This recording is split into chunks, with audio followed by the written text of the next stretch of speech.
ఉత్తర భారతదేశంలోని 10 రాష్ట్రాల ముఖ్యమంత్రుల ఆస్తులన్నీ కలిపినా కూడా ఈ ఒక్క సౌత్ ఇండియన్ లీడర్ ఆస్తులు 10వ వంతు కూడా సరిపోవట్లేదు. నార్త్ ఇండియన్ లోని ముఖ్యమంత్రుల ఆస్తులంతా కలిపితే 106 కోట్ల రూపాయలుంటే ఈయన ఒక్కడి ఆస్తే 1413 కోట్ల రూపాయలుంది. అసలు ఎవరి రాజకీయ కుబేరుడు? రాజకీయాన్ని శాసిస్తున్న ఈ బిజినెస్ మైండ్ వెనుక ఉన్న సీక్రెట్ ఏంటి? ఈ వీడియోలో చూద్దాం. 1413 కోట్ల రూపాయలు, అక్షరాల 1413 కోట్ల రూపాయలు. ఇది ఒక రాజకీయ నాయకుడి ఆస్తి అంటే ఎవరైనా నమ్ముతారా? ఉత్తర భారతదేశంలోని 10 రాష్ట్రాల ముఖ్యమంత్రుల ఆస్తులన్నీ ఒకవైపు ఉంటే ఈ ఒక్క లీడర్ ఆస్తే ఒకవైపు. హిందీ మాట్లాడే ముఖ్యమంత్రుల ఆస్తుల విలువ కేవలం 106 కోట్ల రూపాయలు అయితే ఈయన ఆస్తి విలువ వాళ్లకంటే 13 రెట్లు ఎక్కువ, అంటే 1413 కోట్ల రూపాయల ఆస్తి. మరి ఆయన ఎవరో కాదు, కర్ణాటక రాజకీయాల్లో ట్రబుల్ షూటర్ గా పేరు తెచ్చుకున్న కాంగ్రెస్ సీనియర్ నేత, ప్రస్తుతం Karnataka CM decay Shivakumar.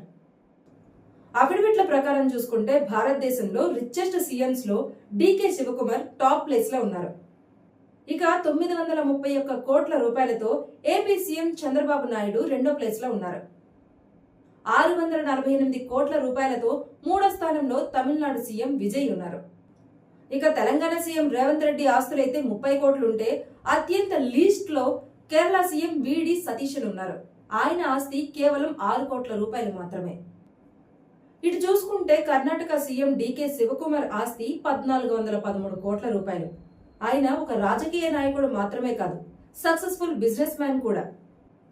Decay Shivakumar కేవలం రాజకీయాలు మాత్రమే చేయరు, ఫ్యూచర్ ని కూడా ఊహిస్తారు అనడానికి ఒకే ఒక ఉదాహరణ రామనగర్ జిల్లా పేరు మార్పు.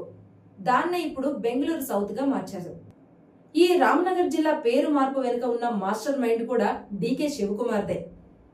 ఇక మరో విషయం చూసుకుంటే డికే శివకుమార్ ప్రాతినిధ్యం వహిస్తున్న కనకపుర బెంగళూరు సౌత్ లోనే ఉంది. ఒకవేళ బెంగళూరు బ్రాండ్ దీనికొస్తే అక్కడ భూముల ధరలు పెరుగుతాయని అప్పట్లో డికే శివకుమార్ భరోసా ఇచ్చారు. చెప్పినట్టుగానే ఇప్పుడు బెంగళూరు సౌత్ లో భూముల ధరలు బాగా పెరిగినట్టు మార్కెట్లు చెప్తున్నాయి. ఇక్కడ మరో ట్విస్ట్ ఏంటంటే బెంగళూరు సౌత్ లో డికే శివకుమార్ కు 10 కోట్ల రూపాయల విలువైన 71 ఎకరాల భూమి కూడా ఉంది. అంతేకాదు ఆయన సోదరుడు డికే సురేష్ కి కూడా 91 ఎకరాల ఆస్తులు కూడా ఉన్నాయి. అందుకే రామ్నగర్ ను బెంగళూరు సౌత్ గా మార్చిన తర్వాత వీళ్ల ఆస్తుల విలువ కూడా భారీగానే పెరిగినట్టు మార్కెట్లు చెప్తున్నాయి. మరి ఇంత ఆస్తి, ఇలాంటి వ్యూహాలున్న డికే శివకుమార్ కర్ణాటక రాజకీయాల్లో పవర్ఫుల్ లీడర్ గా ఎలా ఎదిగారో తెలుసా? కాంగ్రెస్ పార్టీ దేశవ్యాప్తంగా సంక్షోభంలో ఉన్న ప్రతిసారి ఎమ్మెల్యేలను కాపాడుకోవాలన్నా, ప్రభుత్వాలను నిలబెట్టాలన్నా వాళ్లకున్న only one and option DK Shivakumar. ఆయనకున్న ఆర్థిక బలం, కేడర్ మీదున్న పట్టు కర్ణాటక రాజకీయాల్లో ఆయన ఒక తిరుగులేని రాజకీయ నేతగా నిలబెట్టాయి. సీఎం రేసులో గట్టిగా పోరాడినప్పటికీ పార్టీ లైన్ కి కట్టుబడి 2.5 ఏళ్లు వెయిట్ చేసి ఇప్పుడు కర్ణాటక సీఎం గా డికే శివకుమార్ పీఠాన్ని అధిరోహించారు. మరి ఇలాంటి ఇంట్రెస్టింగ్ అప్డేట్స్ కోసం ఏషియానెట్ న్యూస్ తెలుగు ఛానల్ ని సబ్స్క్రైబ్ చేసుకోండి. Thank you for watching.